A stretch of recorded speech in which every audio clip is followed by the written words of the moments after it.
Hola a todos, muy buenas tardes, ¿cómo están?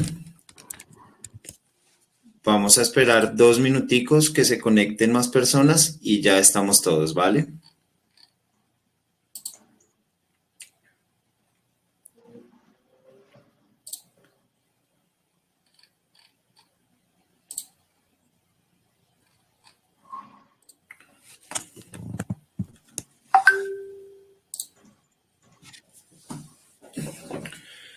Bueno, ahora sí, muy buenas tardes.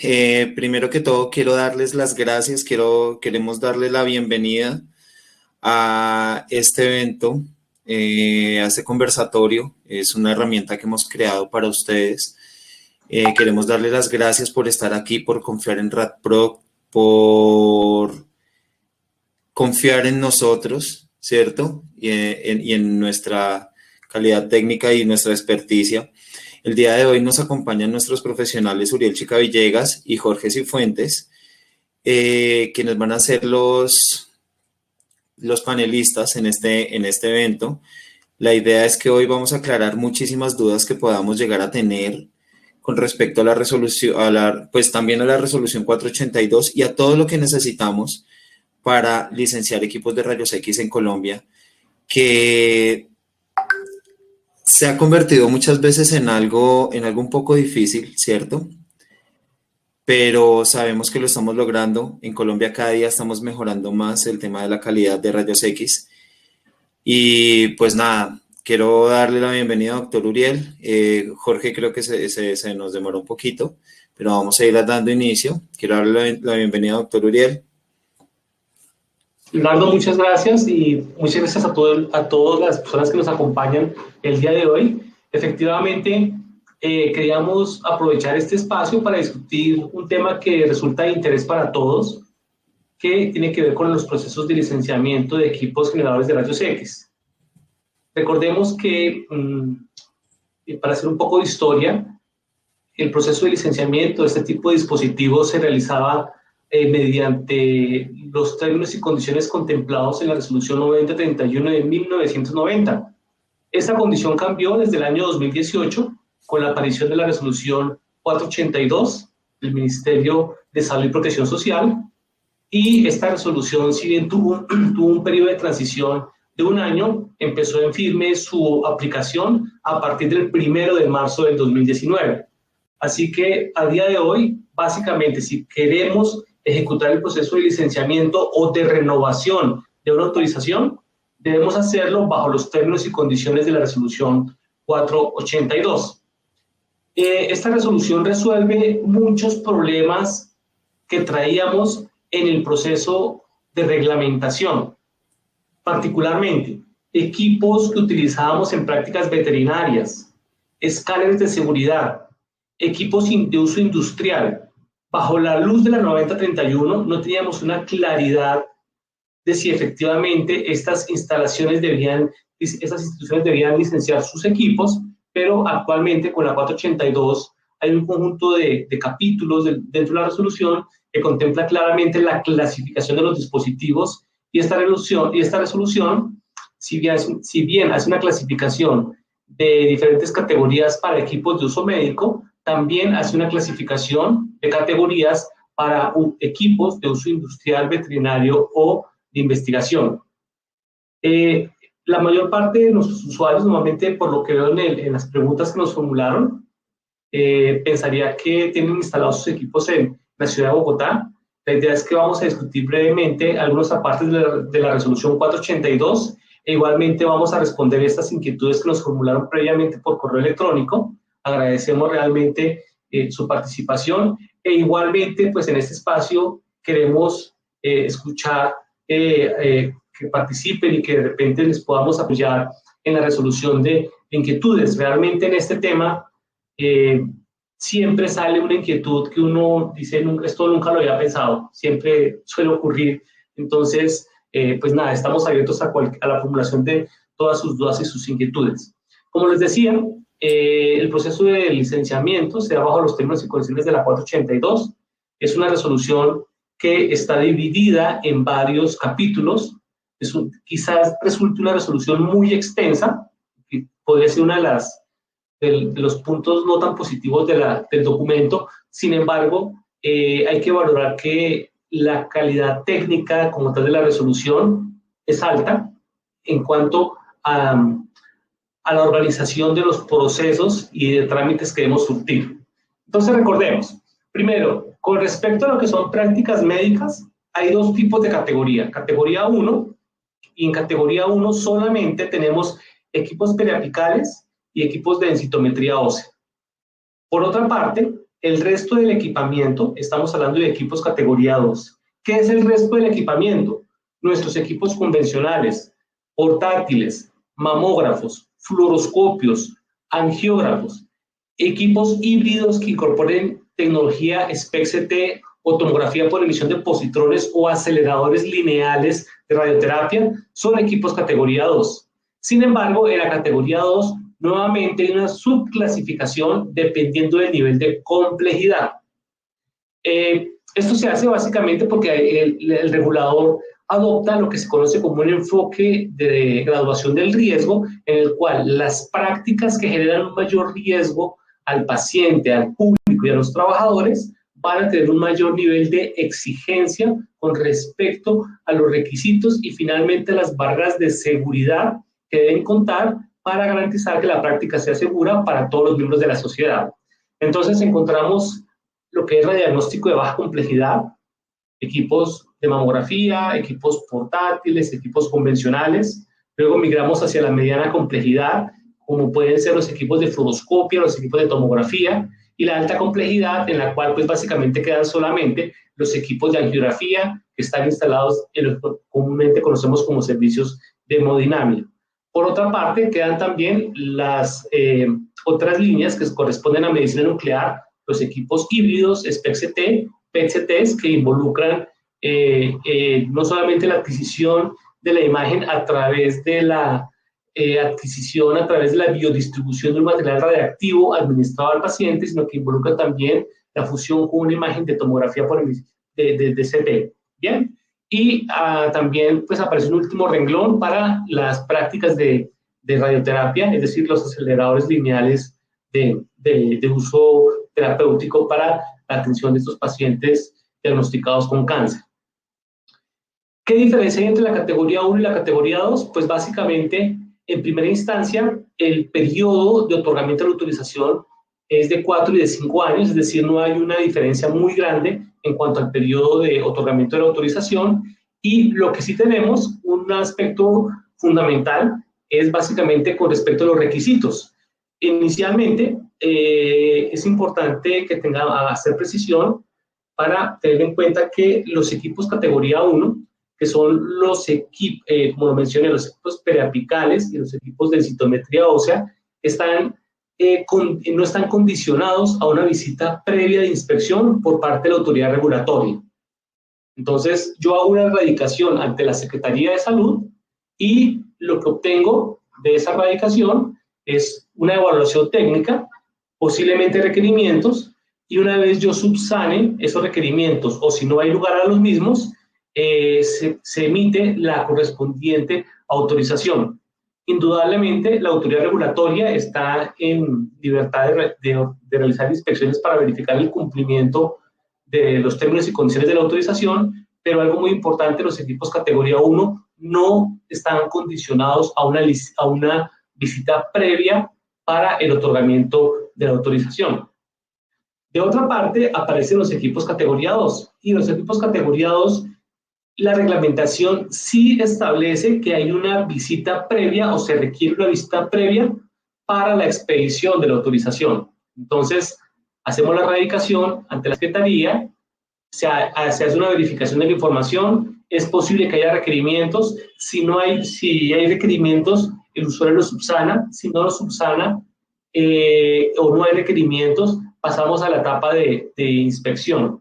En la etapa de inspección, pues básicamente en campo, evaluadores del grupo de licenciamiento de la Secretaría de Salud verifican temas de señalización, documentación, talento humano, procesos, programa de seguridad radiológica, programa de capacitaciones, tema de accesorios, de descripción de elementos y componentes importantes para la seguridad radiológica. verificación de las áreas con respecto a las dimensiones que se requieren para operar algún dispositivo y al finalizar la inspección emiten un acta y si el acta es satisfactoria pasamos a la etapa de elaboración de licencia y si el acta nos deja como tal hallazgos dentro de la visita, hay una posibilidad de subsanarlos 20 días hábiles después de finalizada la inspección y solo al final se emite la correspondiente autorización. Eso es básicamente una de las diferencias que hay entre categoría 1 y categoría 2. Otro aspecto importante es que para los equipos categoría 1, la resolución define un responsable de protección radiológica. Y este responsable de protección radiológica, por definición de la resolución, no necesariamente debe ser un profesional. En cambio, para el proceso de licenciamiento de equipos categoría 2, la resolución contempla que no hablamos de un encargado de la protección radiológica, sino que hablamos de un oficial de radioprotección y por definición en la resolución, en la parte que tiene que ver con definiciones, el oficial de radioprotección se define como un profesional. ¿Qué quiere decir esto? Que si decimos de repente licenciar un equipo periapical, un equipo de citometría ósea, podemos registrar como responsable a un auxiliar de enfermería, a un tecnólogo, pero esta opción no la tenemos para los equipos categoría 2 y allí debemos optar entonces por un profesional. No hay discriminación sobre qué tipo de perfil y lo que vemos hoy día es que cada institución lo ha resuelto de acuerdo a los recursos que posee. Algunas instituciones han optado por contratar a un físico médico, en particular las instituciones que manejan un alto nivel de complejidad, otras de repente asignar estas funciones a un ingeniero biomédico o a alguno de los profesionales que hace parte del área de calidad o quizás a uno de los médicos especialistas, ¿sí? Inclusive personal de enfermería. Pero digamos que la resolución simplemente contempla que para el licenciamiento de equipos categoría 2 debemos cumplir con el requisito de profesional. Sobre los documentos, requisitos que contemplan, debemos recordar, esto está contemplado en el artículo 21 y en el artículo 23 de la resolución 482. Y hagamos un pequeño resumen. Documentos esenciales. Indudablemente, un equipo lo puede licenciar una persona natural o una persona jurídica. Entonces, aportamos o nuestra cédula, nuestra cámara de comercio, definimos quién es el oficial de radioprotección o el responsable de la protección radiológica, adjuntamos sus soportes de hoja de vida. Importante, esta persona debe contar con un curso de protección radiológica y estos cursos de protección radiológica deben ser certificados por instituciones educativas o de desarrollo humano, ¿sí? Así que aquellos cursos que de repente realizamos en el pasado que hayamos ejecutado o asistido a través de la ERL, a través de empresas privadas, pues ya son cursos que carecen de validez y ahora debemos optar por certificaciones expedidas por instituciones educativas o de formación de talento humano. También debemos aportar los certificados de afiliación a la dosimetría o, en su defecto, las lecturas dosimétricas del último periodo. Planos, importante, el tema de los planos no es para nada trivial, porque la resolución 482 está ligada a la 4445, que es una resolución de hace bastante tiempo, y esta resolución, pues básicamente contempla que yo debo contar con unos ambientes. Y acá tenemos algunas dificultades porque indudablemente cuando queremos hacer un proceso de licenciamiento de un arco C, de un equipo portátil que empleamos en unidades de cuidados intensivos o en una sala de cirugía, indudablemente en esos ambientes no tenemos oficina de un radiólogo, no tenemos de repente disponibilidad de un cuarto de revelado porque ya manejamos revelado digital. Entonces, esta resolución 4445 está un poco bastante obsoleta porque estamos hablando de una resolución de hace 2 décadas y nos va a pedir información en los planos, así que debemos buscar la forma de llegar a un consenso con la autoridad regulatoria para que logre alcanzar el entendimiento sobre la destinación de ambientes, ¿sí? Si estamos hablando de una instalación de un nivel de complejidad alto, esto se puede conseguir fácilmente cuando utilizamos de cierta forma los ambientes que tenemos provistos para imágenes diagnósticas. Otros aspectos con respecto a este proceso de autorización es el desarrollo de algunos procesos relacionados con el sistema de vigilancia epidemiológica, que es clave porque en el proceso de vigilancia epidemiológica básicamente identificamos a la población expuesta, es decir, cuáles son los trabajadores ocupacionalmente expuestos que deben ser registrados en el proceso de autorización. Cometemos a veces errores. Algunos de los errores es muchas veces determinar que como nuestros trabajadores ocupacionalmente expuestos deben cumplir con los requisitos, muchas veces no declaramos todos los trabajadores ocupacionalmente expuestos ante la autoridad regulatoria. Tengo un angiógrafo. El angiógrafo es utilizado el 70% por hemodinamistas, pero el otro 30% es empleado por anestesiólogos de clínica del dolor, por neurocirujanos que hacen procedimientos endovasculares, que no pertenecen o no están a tiempo completo en nuestra institución, que vienen eventualmente, y entonces omitimos información. Pero recordemos que cuando de repente incurrimos en este tipo de fallas, facilitamos el proceso de licenciamiento, pero también estamos de cierta forma falseando la información, estamos ocultándola y es posible que tengamos consecuencias jurídicas a futuro. Imagínense ustedes que tengamos un anestesiólogo que realiza procedimientos de dolor, que no lo clasificamos como trabajador ocupacionalmente expuesto, no declara su riesgo 5 ante la ARL, no le asignamos dosímetro, no le hacemos seguimiento epidemiológico, no tiene curso de radioprotección, no tiene dosimetría, y entonces, de cierta forma, lo ocultamos dentro del proceso de licenciamiento, y de repente ahora el especialista, en 2 o en 4, 5 años, presenta algún tipo de patología que está ligada con algún tipo de cáncer, por ejemplo, que pueda guardar, que en términos científicos y estadísticos y epidemiológicos se pueda correlacionar con la práctica. Entonces, de repente nos impone se arma un asunto médico-jurídico, un caso, una demanda, una reclamación, y nosotros declaramos como representante legal de la institución que el trabajador es ocupacionalmente expuesto, pero resulta que existen registros de que efectivamente el especialista ejecutó procedimientos en pacientes con un angiógrafo, y la pregunta es, ¿cómo no es imposible justificar que un trabajador que está laborando con un angiógrafo como un especialista que realiza un número de procedimientos por mes considerable, no lo hayamos tenido como, no hayamos identificado el riesgo de exposición a radiaciones ionizantes? Entonces es muy importante el sistema de vigilancia epidemiológico para poder identificar a partir de unos criterios técnicos y criterios jurídicos cuál es la población ocupacionalmente expuesta para ser incluida dentro de todos los requisitos que debe cumplir. Repito, el curso de radioprotección, dosimetría personal, si hablamos de alta complejidad, dosimetría de cristalino, asistencia al programa de capacitaciones. Recordemos que la resolución 482 tiene un anexo, que es el anexo 2, que contempla un apartado específico sobre los temas que deben cubrirse en el programa de capacitaciones. Entonces, resulta fundamental. Por otra parte, está el programa de vigilancia radiológica, o lo que muchos conocen como Manual de Protección Radiológica, documento en el cual están contemplados las responsabilidades, los parámetros radiológicos, el tipo de accesorios que requerimos, el organigrama de la institución, a qué nos dedicamos, cómo es la clasificación de las zonas y todos aquellos requisitos relacionados con cómo debemos ejecutar las prácticas para que las mismas puedan considerarse seguras. El programa de tecnovigilancia, que es elaborado por el área de ingeniería biomédica para hacer los reportes.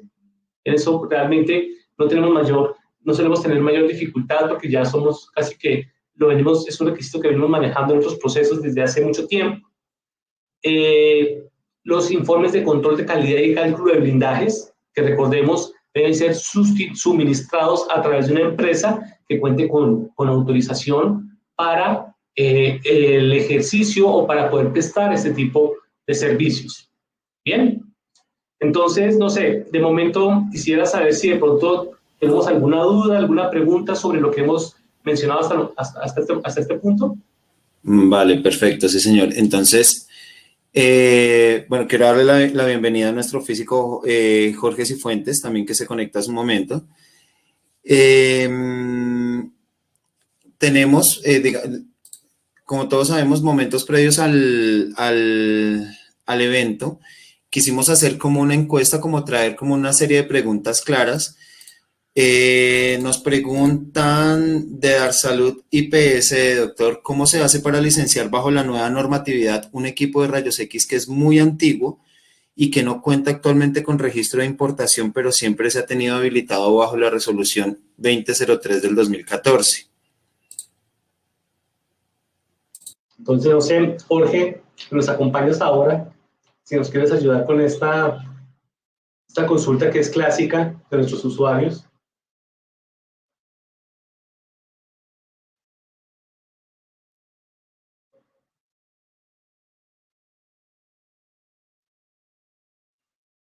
Jorge, creo que tiene el micrófono apagado. Buenas tardes. Normalmente la Secretaría, los auditores en las visitas de la Secretaría normalmente solicitan que se tenga el registro del INVIMA para los equipos que cuentan con eso, o sea, los que tienen los más recientes. Si tenemos equipos anteriores, en principio no tendríamos por qué tener problema desde que comenzaron a salir los registros. No sé si Uriel quieras profundizar esa parte. Bueno, efectivamente es muy común que tengamos equipos antiguos en operación. Realmente lo importante es si el equipo ha estado licenciado o no. Eso es un punto fundamental. Si yo tengo un equipo antiguo que no ha estado licenciado nunca, tenemos un inconveniente porque las licencias en nuestro país por decreto 019 del 2012, las licencias no son optativas. Es decir, no, si a mí me aplica una licencia, estoy obligado a tramitarla. ¿Esto qué quiere decir? Que si yo tengo un dispositivo emisor de radiaciones ionizantes, estoy obligado a tener una autorización. Entonces, independientemente de las condiciones en las cuales se encuentra el dispositivo. Entonces, cuando yo salgo con que tengo un equipo año fabricación 2001 y lo quiero licenciar y el regulador se da cuenta que no es una renovación, sino que es una autorización nueva, pues tenemos dificultades. Por otra parte, los equipos que llevan en operación mucho tiempo, que pueden llevar perfectamente 2, 3 décadas, en particular los equipos de odontología verticales que si tienen una carga de trabajo alta, pues se puede prolongar su vida útil durante mucho tiempo, cumpliendo con el estándar de desempeño. Entonces, si tenemos ese tipo de equipos con una autorización, indudablemente se cobija bajo el proceso de renovación. Importante, cuando yo voy a licenciar un equipo por primera vez, independientemente de su año de fabricación, el regulador me va a pedir las pruebas de aceptación del fabricante. Entonces, resulta completamente diferente renovar un equipo, surtir el proceso de renovación de un equipo que lleva en operación 10, 15 años, porque no me van a pedir las pruebas de aceptación, versus un equipo que quiero licenciar como nuevo, ¿sí? Y que de repente tiene un año de fabricación de hace una década. Entonces, todo depende, pues, básicamente de cómo ha sido el proceso de autorización o de licencia asociada a la operación del equipo. Vale, perfecto, doctor. Muchísimas gracias. Entonces, gracias. Actualmente, realmente, y esto lo he visto en muchos consultorios, si yo, Uriel Chica, soy endodoncista, tengo un equipo que llevo operando 20 años, pero mi equipo venía trabajando con licencia bajo la 9031, no tengo ningún inconveniente en pasar a 482, siempre y cuando tenga un precedente de autorización. El inconveniente es cuando de repente quiero utilizar un equipo por primera vez con un año de fabricación anterior y el regulador va a preguntar, disculpen, pero este dispositivo, ¿en dónde estaba? Yo creo que ahí entra un poquito, yo creo, otra pregunta que tenemos también con respecto a licenciar los equipos alquilados, porque muchas veces tenemos equipos en alquiler. ¿Qué pasa? Y es una pregunta que nos hacen de diagnóstica. ¿Qué pasa con y cómo licenciamos los equipos alquilados? Realmente no hay dificultad, Leonardo.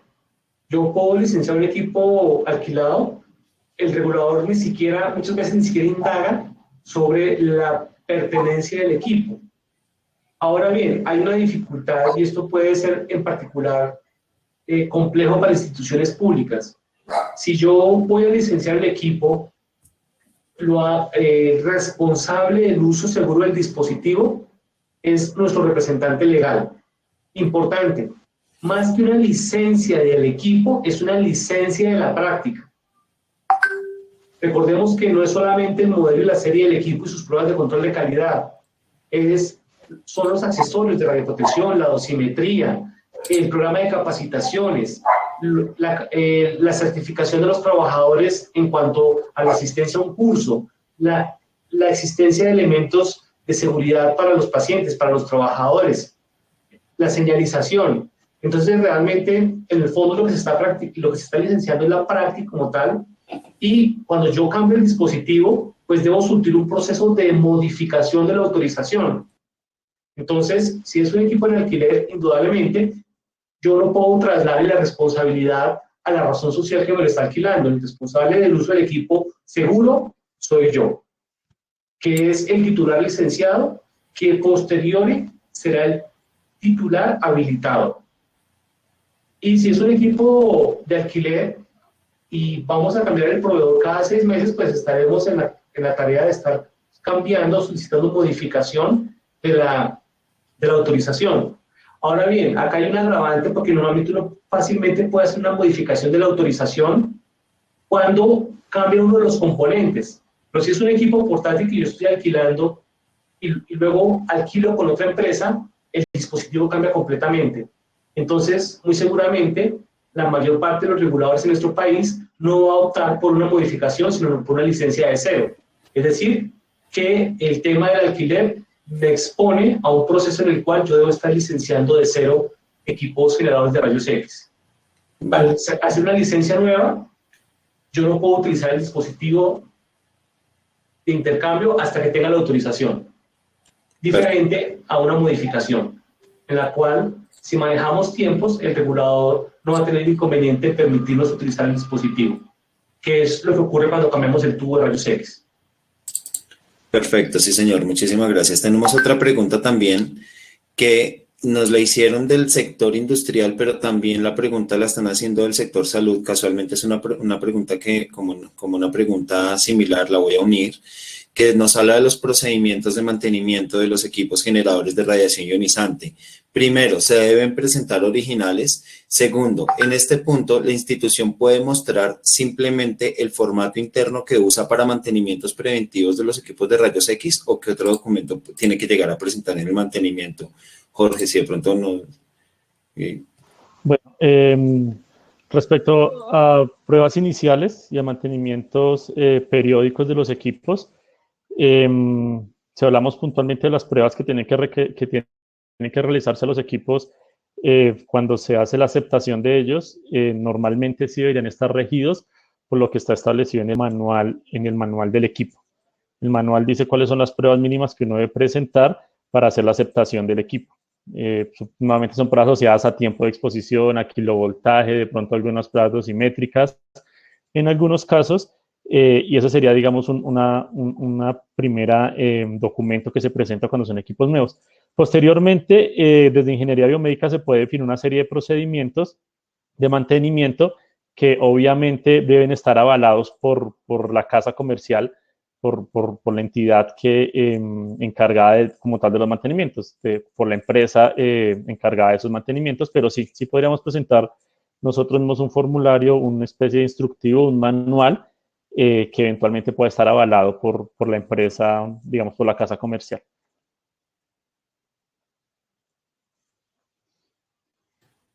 Perfecto. Ahora tenemos personas que han solicitado hacer preguntas en vivo. Vamos a intercambiar un poquito las preguntas que tenemos aquí en vivo y las preguntas que tenemos previas al evento. Le voy a dar paso, le voy a dar ingreso a la señora Andrea Orjuela Castillo.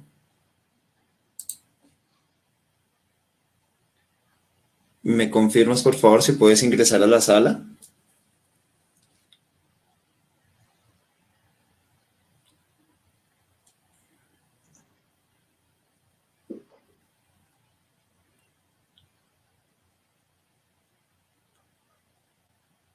Bueno, no, creo que no ha podido ingresar.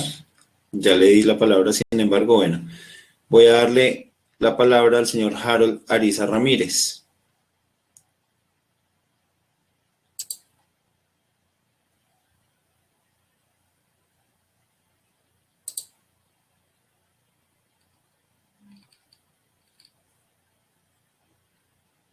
No sé si será de pronto algún problema que tengamos con la plataforma, pero el señor Víctor Abraham Ríos nos pregunta, que nos dice que tiene una duda. En el servicio de radiologías orales digitales tenemos un periapical y un equipo de categoría 2 de tomografías orales.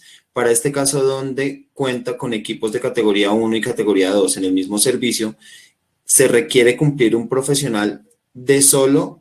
¿Se requiere protección radiológica o encargado de protección radiológica? Al igual que con la visita previa, ¿sería necesaria? Bueno, ya lo que entiendo de esta pregunta es si se tiene en una sola institución compartido categoría 1 con categoría 2, ¿cómo se debe proceder? ¿Se debe tener un oficial de radioprotección y un encargado de protección radiológica? ¿Y la visita, cómo van a hacer con la visita?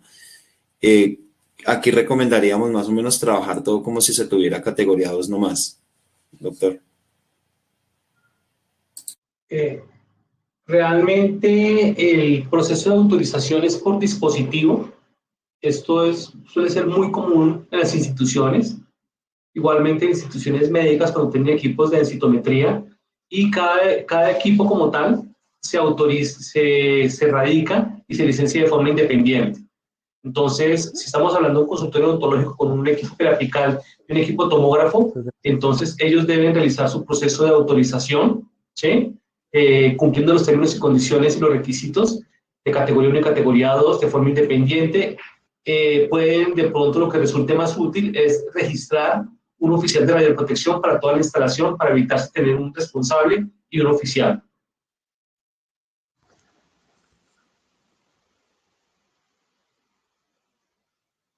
Leo, tu micrófono quedó apagado, creo.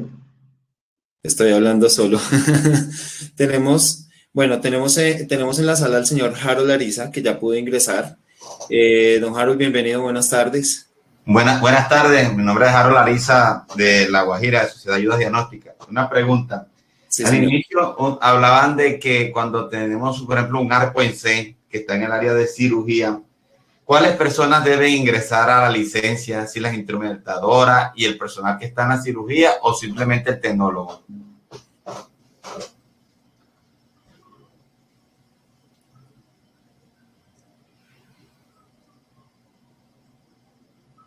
Bien, entonces el proceso de calificación de riesgo de salas de cirugía depende mucho del tipo de procedimientos que adelantamos en estos servicios.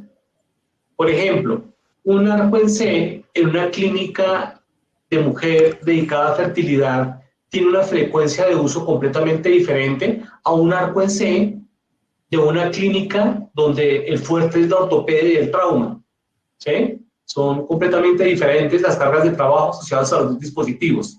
Entonces, lo que requerimos es que nuestro sistema de vigilancia epidemiológica contemple cuál es la población expuesta en función de la carga de trabajo, del rol de responsabilidades, de la dosimetría de cada uno de los trabajadores. Entonces, el programa de vigilancia epidemiológica es como un traje a la medida. De repente, si la clínica esta que se dedica a fertilidad adopta o se adhiere a uno de una institución parecida, que puede ser la clínica de trauma, muy seguramente puede incurrir en errores. Entonces, perfectamente puede ocurrir que en una instalación tenga que registrarse al personal de instrumentadoras médicos ayudantes, anestesiólogos como trabajadores ocupacionalmente expuestos y en otra no. Dependerá de cómo están organizados. Recordemos que muchas instituciones a veces tienen varias salas y deciden determinar que el equipo o el intensificador de imágenes solo puede ser operado en la sala 1 y en la sala 1 tenemos un recurso humano fijo, que es completamente diferente a tener 10 salas y decir que el equipo puede rotar y que cualquier instrumentadora puede participar en uno de los procedimientos. Así que, debemos hacer una verificación de calificación del riesgo para determinar cuál es la población realmente expuesta.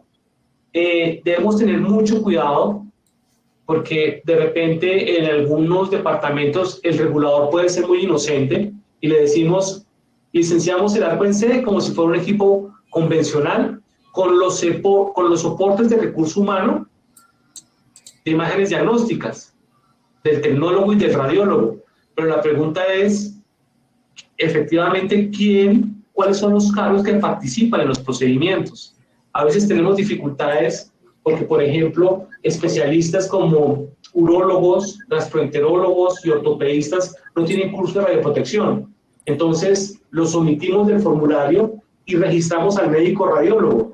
Pero si yo fuera evaluador de la autoridad regulatoria, le diría, disculpe, pero si usted tiene un arco en C, en salas de cirugía, el anestesiólogo solamente está cuando es paciente. Si está acostado en la camilla, está, pero normalmente no va a estar ahí. Entonces, la pregunta es, defíname cuál es la población expuesta, porque yo pensaría que hay un conjunto de especialistas que deberían estar y justifíquenos por qué no considera que están clasificados como ocupacionalmente expuestos. Entonces, no suele ser una tarea trivial, suele generar dificultades, en particular porque recordemos que el reconocimiento por exposición a radiaciones ionizantes puede estar ligado al decreto 2090 sobre actividades de alto riesgo, que aparte de todo contempla un régimen especial para este tipo de trabajadores. 10 puntos adicionales al periodo por pago de pensiones, ARL riesgo 5 y adicionalmente un periodo adicional de vacaciones. Entonces no suele ser una pregunta fácil de responder y la respuesta tiene que ver con involucra la naturaleza de la instalación. En nuestra reglamentación, la calificación de trabajador ocupacionalmente expuesto no se da por profesión. No está escrito son los radiólogos y los hemodinamistas y los tecnólogos. No, es en función del rol de responsabilidades y de obligaciones en aspectos de seguridad radiológica. Una pregunta, disculpe, es una interpretación. En este orden de idea, todos los ortopedistas, las instrumentadoras, enfermeras que están en esa área deben de tener el curso de radioprotección. Si son calificados como ocupacionalmente expuestos. Sí, todos son expuestos porque al momento de hacer el rayo, aunque un físico me dijo de que el equipo que menos daba radiación era el arco en C, pero esa gente está expuesta ocupacionalmente, está puesta en el arco en C. Entonces, está sucediendo. Entonces, ¿qué pasa? De que el estudio radiofísico deben hacérselo a solamente el quirófano 1 o exclusivamente al quirófano 1 o 2 al que van a asignar la institución o todo el área de radiología. Realmente se evalúan todas las áreas en las cuales se puede operar el dispositivo generador de rayos X. En el caso de un arco en C, lo que más interesa son las tasas de dosis que se producen al interior de la instalación. Gracias. Al interior de la sala. Vale, obviamente pues, no va a pensar lo que para hacer una verificación de riesgo va a andar trasteando el arco en C por todas las salas para hacer mediciones, porque finalmente lo que interesa son las tasas de dosis que generan a cierta distancia y sumado al número de procedimientos que realizamos y al nivel de participación que tenemos, ¿cuál va a ser el riesgo final? Ejemplo, usted acaba de mencionar ortopedistas, pero y si resulta que el ortopedista es de un departamento de prótesis y amputaciones, los ortopedistas dedicados a prótesis y amputaciones tienen una bajísima frecuencia de utilización de arco en C. Normalmente lo califican por exposición, que suele ser diferente al ortopedista convencional, que realiza todo tipo de procedimientos de reducción en columna y demás en las salas de cirugía. Gracias. Vale, muchísimas gracias por la intervención, don Harold. Me voy con una pregunta bastante interesante que tenemos de las preguntas previas, que es, bueno, ya sabemos cómo se licencia un equipo de rayos X portátil. Todos los equipos pues se licencian bajo el mismo condicional, pero aquí la pregunta es que si requiere cálculo de blindaje y si requiere, ¿por qué requiere cálculo de blindaje si el equipo es portátil? Hola, ¿me escuchan? Sí. Bueno, está perdido conexión, un momento. Normalmente por trámite por temas de licenciamiento, la norma es muy clara, la 482, en requerir cálculos de blindaje para las exposiciones médicas, independientemente de si es categoría 1 o 2, independientemente de si es portátil o no. Entonces, la respuesta en principio es si se requiere cálculo de blindaje. ¿El por qué? Pues, blindaje asociado un blindaje asociado a los muros, a los elementos de protección. Normalmente el cálculo de blindaje que se me recomendaciones sobre el de equivalencia en plomo que deberían tener los chalecos cromados, los elementos de protección y eventualmente también algunas estructuras donde se va a ubicar el equipo. No sé si me están escuchando en estos momentos. Sí, un poco entrecortado. Claro. Ok. Independientemente de eso, nosotros tenemos que asignar por resolución el lugar donde se va a operar el equipo. A pesar de que sea un equipo portátil, yo tengo que designar que se va a operar, por ejemplo, en la unidad de cuidados intensivos o en una sala de cirugía o en determinados consultorios. Entonces, sobre esa infraestructura en donde va a estar disparándose el equipo, se realiza un cálculo de blindaje. No sé si Uriel quieras ampliar un poco, teniendo en cuenta que la señal se cortó. No hay problema. Algo muy importante, el hecho de que tengamos que elaborar un cálculo de blindaje no quiere decir que hay que instalar blindaje. Eso es lo primero que tenemos que tener en cuenta. Muchas veces, cuando hacemos un cálculo de blindaje, el resultado del documento del ejercicio es que la instalación no requiere ningún tipo de barrera física. Ejemplo clásico, la operación de los escáneres de seguridad en los aeropuertos, o que empleamos en las oficinas.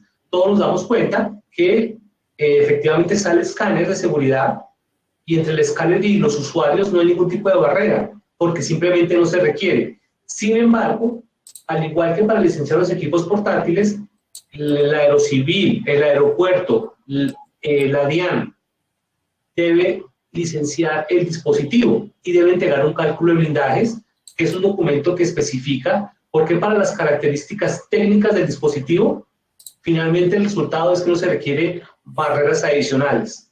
Normalmente el cálculo de un equipo portátil, salvo que sea una situación muy excepcional, por ejemplo, que resulte que en la instalación el portátil se emplea única y exclusivamente en un único cubículo, en fin, pero eso no suele ser lo más común, realmente no requieren de un cálculo de blindaje, o sea, se requiere el cálculo de blindaje, perdón, pero no hay un requerimiento final. Importante, lo que sí nos va a dar requerimientos son los accesorios, porque indudablemente el personal que está operando el equipo portátil o que está prestando asistencia a un paciente porque es un adulto mayor o porque es un paciente pediátrico, va a requerir un chaleco, un protector de tiroides y en el cálculo quedan establecidas las características de esos accesorios. Vale, perfecto, sí señor, muchísimas gracias. Se nos fue Jorge otra vez, tiene problemas de conexión.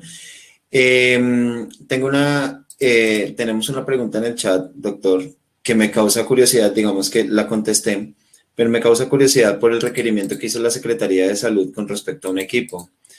Me preguntan que si un equipo se le cambia un repuesto, debe volvérsele a hacer el control de calidad para que no se cierren el servicio. Me causa mucha curiosidad porque pregunté el repuesto y es una tarjeta electrónica que se le cambió al equipo, no se le cambió el tubo. ¿Debe volverse a hacer el control de calidad? Se requeriría ser más preciso, Leonardo, porque si es una tarjeta del generador de alta tensión, cambia el tema de potencialización del equipo. Okay. Entonces, aunque uno inicialmente diría, pues una tarjeta, y bueno, igual no todos muy seguramente no incida sobre todos los parámetros del dispositivo, porque independientemente de cómo realizo la alimentación y el incremento del voltaje para llegar a energizar el tubo, eso no va a tener afectación en la resolución, en el contraste, en la alineación de pero muy seguramente puede tener repercusiones en aspectos que tienen que ver como la dosis o inclusive la exactitud y la reproducibilidad del kilovoltaje. Entonces, pues, depende. O sea que si lo dejamos a requerimiento de la Secretaría de cuál sea la tarjeta. Ok, perfecto, sí, señor. Me preguntan algo dentro de las preguntas previas.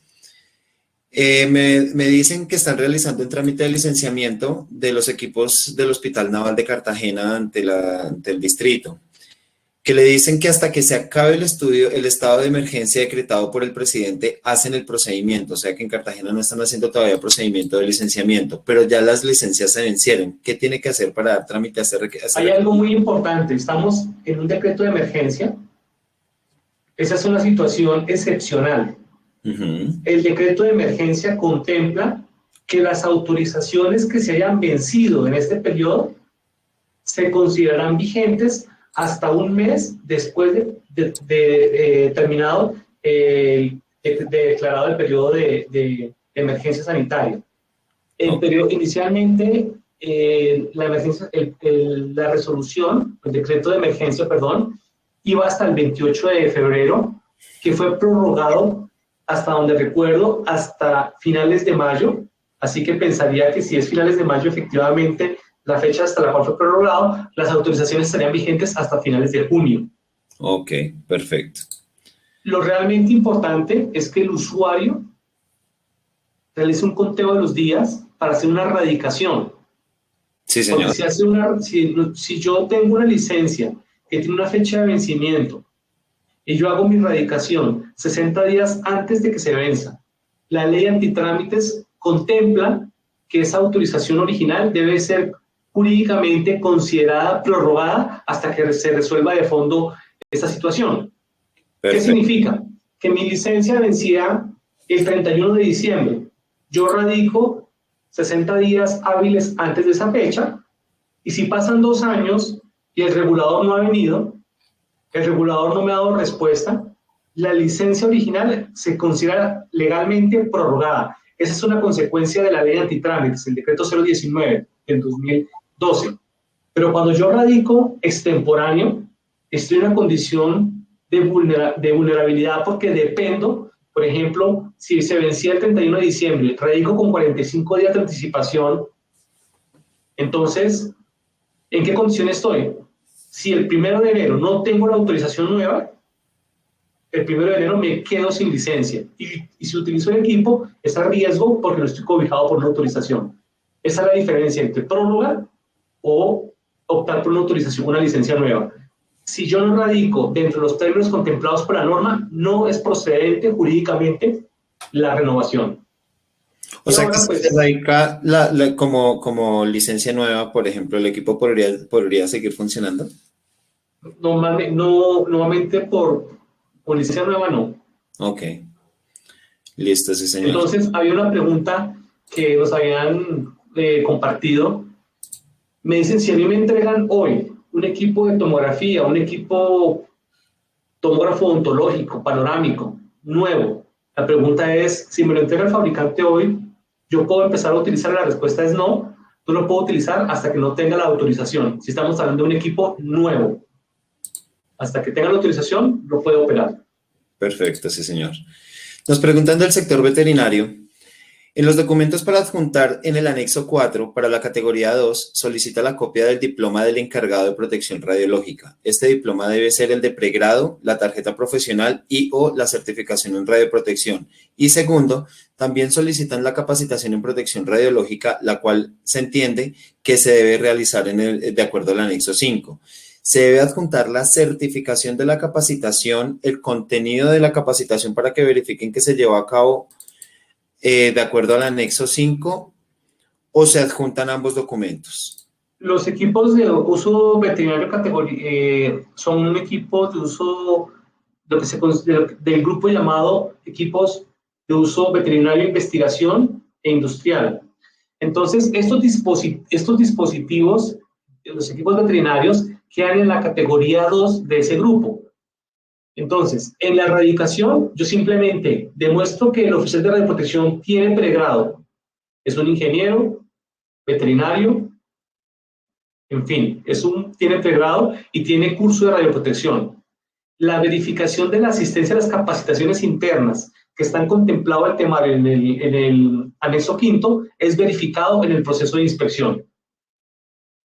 Entonces, si ustedes acceden, por ejemplo, en Bogotá, a la plataforma que habilitó la Secretaría para trámites y servicios de licencias de rayos X, si yo quiero cargar allí, por ejemplo, las listas de asistencia a mis capacitaciones internas, no hay dónde cargarlas. Me dice, cargue aquí, cédula del licenciatario o Cámara de Comercio. Cargue aquí, carnet de curso de radioprotección del OPR. Cargue acá el diploma de pregrado del OPR, lecturas dosimétricas. Pero no hay un ítem para poder cargar aspectos como, por ejemplo, la asistencia a las capacitaciones, y eso es verificado durante el proceso de inspección. Y es verificado para el recurso humano que nosotros declaramos en ese formulario. Si yo declaré que tengo 10 trabajadores ocupacionalmente expuestos, la Secretaría va a verificar que esos trabajadores estén asistiendo a esas capacitaciones.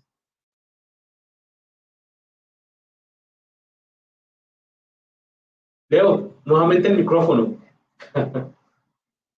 A veces estoy hablando con el micrófono apagado. A veces estoy hablando solo. Si un equipo cuenta con todos los protocolos de radioprotección, esto puede dar pie a que los contratos de alto riesgo cambien porque no somos profesionales expuestos debido a esos controles. Disculpa, se interrumpió un poquito la señal. ¿Me repites? Si un equipo cuenta con todos los protocolos de radioprotección, esto puede dar pie a que los contratos de alto riesgo cambien porque no somos profesionales expuestos debido a estos controles. Es algo completamente independiente. Es decir, que la práctica sea completamente segura o el nivel de exposición no puede ser utilizado como elemento de calificación o no del riesgo. Un ejemplo claro, la operación de equipos de alto flujo de radiación, como pueden ser prácticas de braquiterapia o aceleradores lineales de alta energía. El recurso humano está al exterior de la sala y opera el equipo de modo remoto. Entonces, realmente el nivel de exposición de ellos es muy bajo, pero indudablemente debemos recordar que la resolución 482 define a un trabajador ocupacionalmente expuesto como cualquier trabajador con derechos y deberes en temas de seguridad radiológica. Okay. Entonces no es en función de cuánto recibo. Indudable, aquí la única línea divisoria es que si la instalación no cumple, no debería ser conducente a una autorización. Y si cumple, indudablemente, el hecho de que la práctica sea segura no puede ser utilizado como argumento para descalificar el riesgo por exposición a radiaciones ionizantes. Ok, perfecto, sí, señor. Tengo dos preguntas aquí bastante interesantes. La primera, ¿las capacitaciones internas deben ser a todo el personal del área o deben ser solamente al personal expuesto a radiaciones ionizantes que está en la licencia? Debe ser para los trabajadores ocupacionalmente expuestos relacionados en la autorización de ese dispositivo. Porque puede ser que yo en mi instalación tenga un equipo de angiografía con personal de hemodinamia y luego otro proceso independiente con un equipo de tomografía en imágenes diagnósticas. Entonces, el recurso humano es diferente, ¿cierto? A un lado tengo el hemodinamista, al otro lado tengo el radiólogo, a un lado tengo el personal de enfermería que está en el interior de la sala. Y ojo, esto nos da inclusive a una calificación de riesgo diferente. Normalmente el personal de enfermería de imágenes diagnósticas, si no hay fluoroscopio y no hay procedimientos con intensificador de imágenes, no califican. Entonces, a un lado tengo imágenes diagnósticas donde el personal de enfermería no califica como expuesto, al otro lado sí tengo un servicio de hemodinamia donde el personal de enfermería sí califica porque está al interior de la sala y separado incluso porque de repente tengo un grupo de enfermeras que están al interior de la sala y otro grupo de enfermeras que están en recuperación. Y si yo no las pongo a rotar, perfectamente puedo decir que el personal de enfermería que está en farmacia y el personal de enfermería que está en recuperación indudablemente no califica por exposición, pero sí las enfermeras que están con el angiógrafo. Pero finalmente, en la respuesta es, normalmente, el proceso es por dispositivo, pero un proceso puede admitir varios equipos y lo que va a verificar el regulador es que los trabajadores que declaré ocupacionalmente expuestos y que registré en el formulario hayan asistido a las capacitaciones. Perfecto. Perdón, Leonardo, hay algo importante, olvidé mencionarlo. La resolución sí tiene un pequeño apartado donde menciona que las capacitaciones, que también se requiere impartir ciertas capacitaciones para trabajadores que no son ocupacionalmente expuestos, que están relacionados o que tienen injerencia en temas de seguridad radiológica.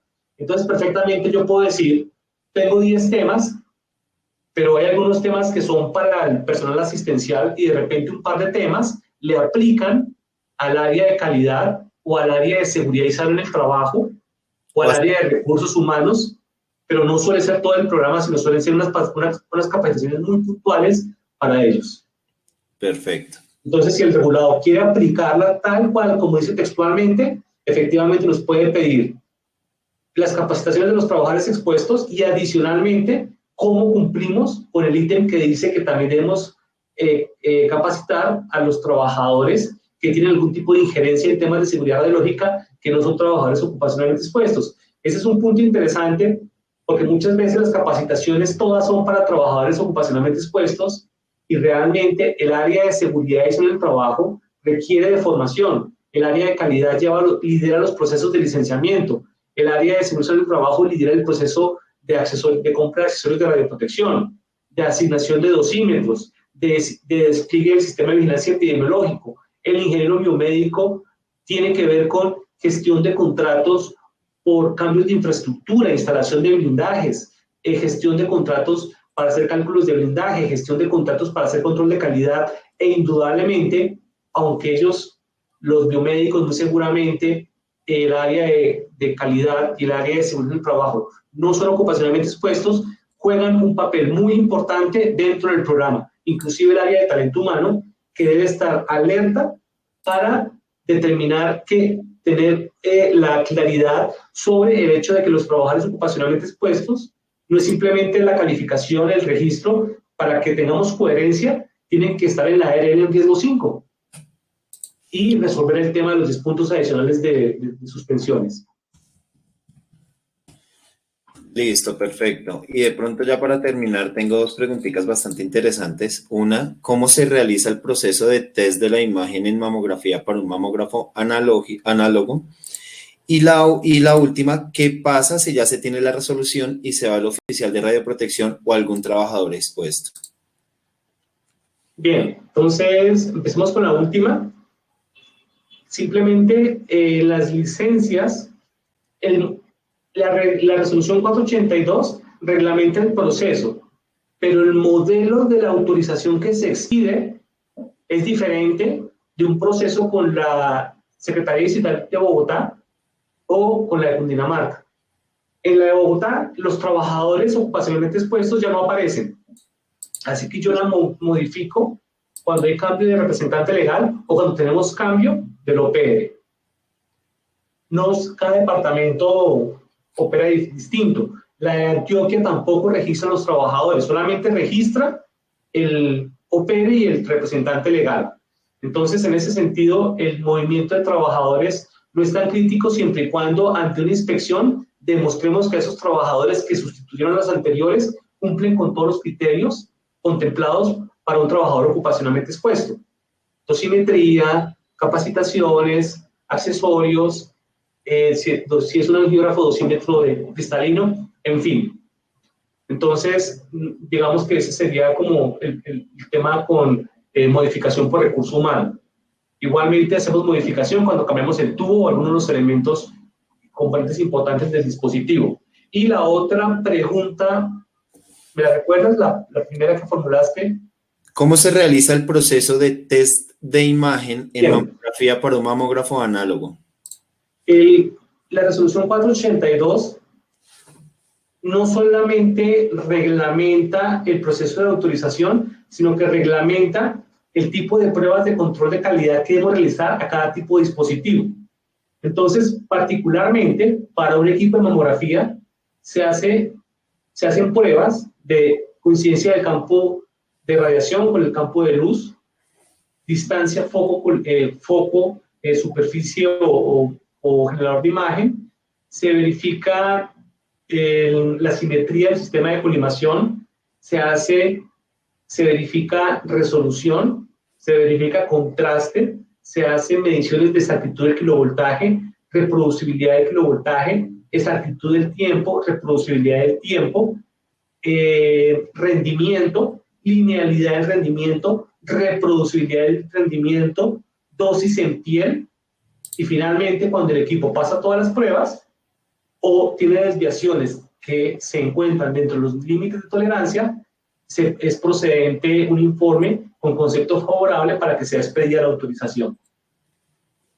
Ok, perfecto, sí, señor. Bueno, yo creo que tenemos apenas el tiempo que habíamos programado. Muchísimas gracias, muchas gracias, doctor. Muchas gracias a Jorge, que se nos fue, creo que tenía problemas como de conexión. Muchas gracias a todos los participantes, a todos los asistentes. Gracias por confiar en RadProduct. Cualquier inquietud que tengan, les agradeceríamos nos lo hagan saber. En el chat les voy a dejar mi correo electrónico para cualquier cosa que necesiten, cualquier asesoramiento en el que les podamos de pronto extender esta información que tenemos hasta el momento.